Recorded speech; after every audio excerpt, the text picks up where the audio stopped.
Easy people, welcome back. This is just a 2-week update because I started this channel 2 weeks ago and it's gone really quickly. So if you're new here, which you are going to be, like and subscribe, please. I've had lots of positive feedback. It's been different. It's not been what I've expected. I've had people sending me messages, DMing me on Instagram and people messaging me on TikTok, which was unexpected, I'd say.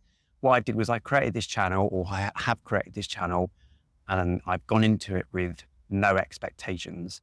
That might sound pessimistic, but actually if you approach most situations in life, whether it's going to a new venue, going to see a band, going on a vacation somewhere, meeting up with a friend, anything, if you approach it with no expectations, then you can't be disappointed and you can't feel let down. And that's not to say that you're being cynical, because cynical people often have no expectations in other people, but that's not what I'm talking about. It's about just generally having no expectations and you can't be disappointed. And then if you can't be disappointed, it can't make you unhappy and it can't lower your vibration really. So yeah, I've gone into this with no expectation, but in 2 weeks, I've had a lot of positive feedback, a lot of positive comments. Some of the videos have been more popular than others, but it's like if you was to create a website selling, I don't know, shoes, you could make the website the best looking 5-star Gucci looking site. You could have it made by somebody who works at Apple or Microsoft, and within a couple of weeks, nobody will click on the site and you won't sell anything because it takes time for these things to filter through. The channel has picked up some subscribers, more than I was expecting. I didn't have any idea what to expect. Positive comments and people messaging me saying that my videos have helped them and people have rewatched them a few times. Some videos have clocked up quite a few hours worth of view time that I can see on the Google YouTube analytics. So thanks, really appreciated all the positive support. But yeah, this has been hard. The YouTube channel is not as easy as it seems. You're watching YouTube now and YouTube presents to you high authority channels, generally people with thousands of subscribers, usually, or sometimes millions of subscribers. These people don't get there overnight. It's a long haul. This is a hobby, really. And my hope and intention is that I can help and inspire other people, not to start YouTube channels, but if that's what you want to do, then inspire you to do anything, because our thoughts and attention create our own reality. That's what we talk about on a lot of these videos. I'm not an actor or anything like that. I'm not stage trained. A lot of people don't realize, but a lot of the really popular YouTube channels out there in whatever niche, a lot of these people actually have previous experience in the media, and they're stage trained or they're media trained or tech trained. I don't have any experience. Although I've delivered presentations in front of people and I've coached people one-to-one, I don't have any experience looking into a camera. It's actually, I find it quite difficult because I'm an expressive person. I like to look around, and when I'm thinking, our eyes move to different parts and access different parts of information from our brain when we're thinking.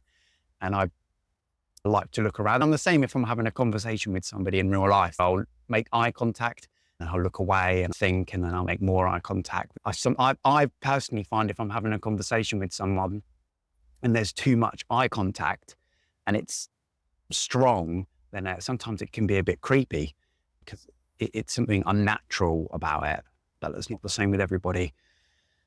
People sometimes think eye contact is a confidence thing, or if you're on a date with someone, if you can't look the other date in the eye, then it means that you're lacking confidence somehow. But that's not the case. The eyes are the gateway to our soul at the end of the day. Our eyes tell us an awful lot. And there's something unnatural about talking into a camera. Well, a phone is what I'm using.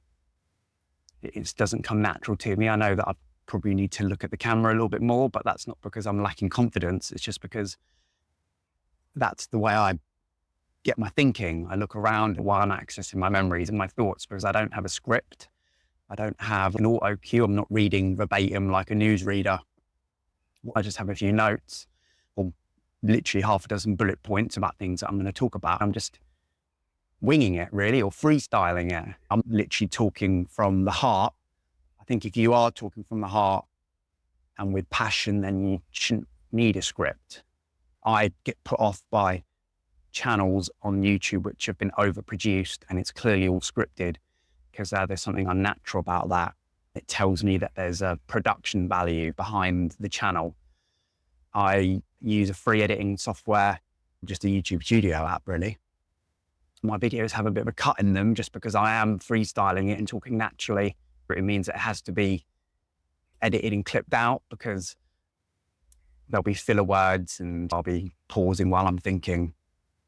But yeah, I just film my videos from start all the way to finish. There's no dodgy cuts. The only time that you might notice it cut, an obvious cut, is if I'm in the garden, or actually even if I'm inside the house and the dog's barking, because like I've said in a few of the videos, he gets silly when I'm sitting here talking into the camera because it's not normal. Plus he gets really excited when he's running around outside. He cut the back of his foot about 2 months ago. It was a really nasty laceration. I had to take him to the vet. He had about 6 or 7 staples on his hind leg. So he's been on super amounts of bed rest. He's not been allowed to do anything. And now his staples have come out.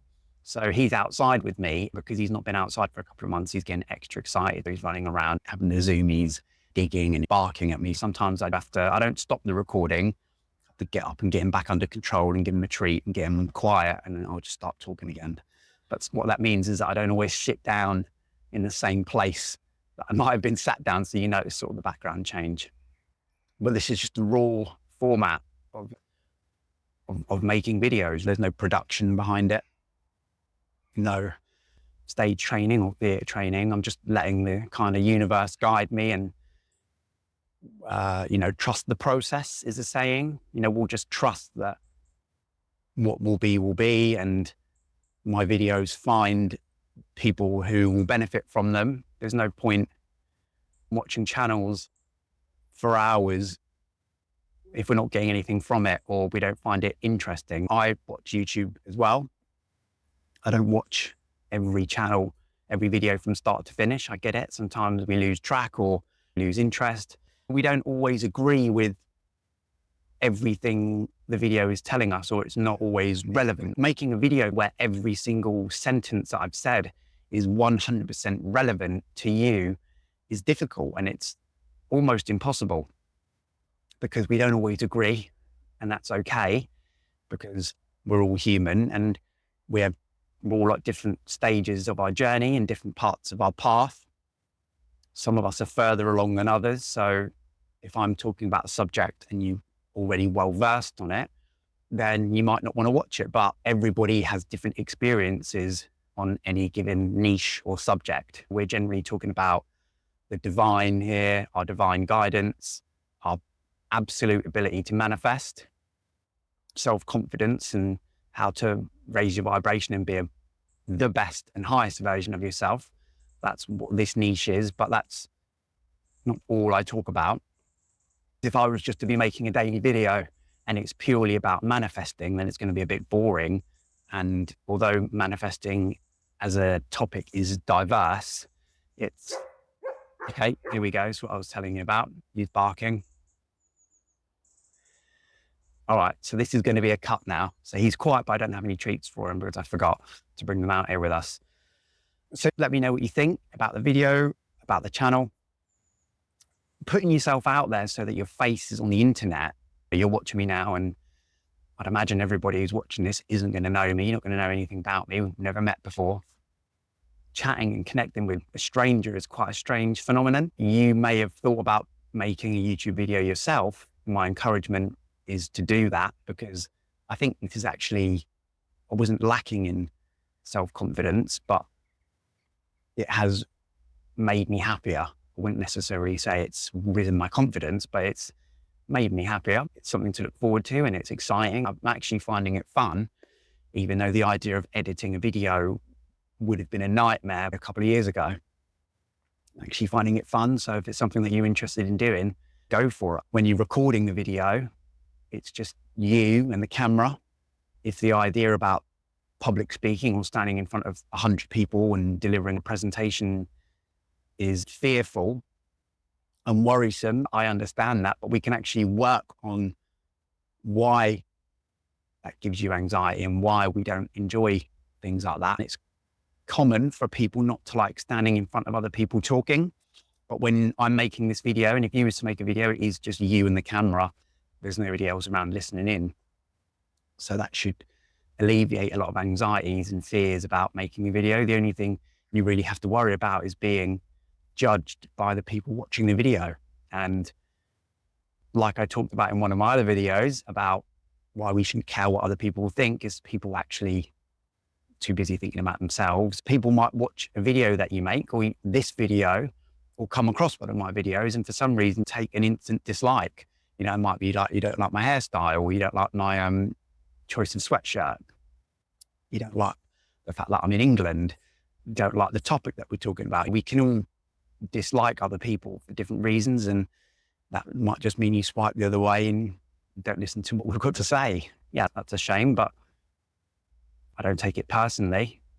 I don't think there's a single YouTuber out there who's taking it personally that their videos aren't getting thousands of views, or sometimes they might get a thumbs down. They don't have tens of thousands of subscribers, because that's not what this is about. In fact, if you go into it that approach, it's probably going to be detrimental to mental health. In all honesty, a YouTube channel can raise your mental health. It can increase it because it can release endorphins. Like going jogging, we feel happier and chirpier after we do things like that. I'm just going to trust the process. What will be. And I hope you've enjoyed the channel so far. It's been fun. It's been different. It's been really nice having messages from people and responding to positive comments. Let me know what you think. Suddenly my YouTube algorithm is showing me videos as to how to get monetized, how to get 4,000 subs in a week, how to get 20,000 subs in a month. And I watch some of these videos for a short period of time, and they always say, firstly, I'm not sure any of these channels really give you the true secret. They just want you watching so that you'll probably end up buying their course or something. It depends what it is that you actually want. These gurus say that you shouldn't ask the audience to subscribe or like your videos or share them. But I always find that whenever I watch a channel, the first thing they always say is like and subscribe or hit the button or whatever. So yeah, this was just a check-in, just to say that I'm enjoying the channel. It's been less difficult, hasn't been as hard as I was expecting it to be. When you put yourself out there for potentially millions of people, you know, this video could go viral. I'm sure it's not going to, but it could do. And overnight I could wake up tomorrow morning and it's got 500,000 views, and that's 500,000 people who've seen me. They might like the look of me, and some people might not like the look of me. Then you open yourself up to negativity and negative comments, being criticized or trolled. Luckily, we haven't experienced any of that yet, which is good. Not that it's really something I've been that concerned about. Naturally, when you put yourself out there, you open yourself up for criticism. And that's the same if you're out in a bar or you're that confident, proactive person in the workplace. Other people they'll criticize that. They'll talk about you behind your back. As soon as you leave the office, people talk about other people. That's reality. That's the world that we live in. When you're out on a Friday or Saturday night on a weekend and you're partying, and we're out having a coffee and there's someone confident and someone who seems self-confident in themselves, for some reason, people like to put other confident people down. Will be a psychological reason for that, because there's a reason for absolutely everything. But yeah, thanks for watching again, and I will see you folks on the next one. Bye-bye.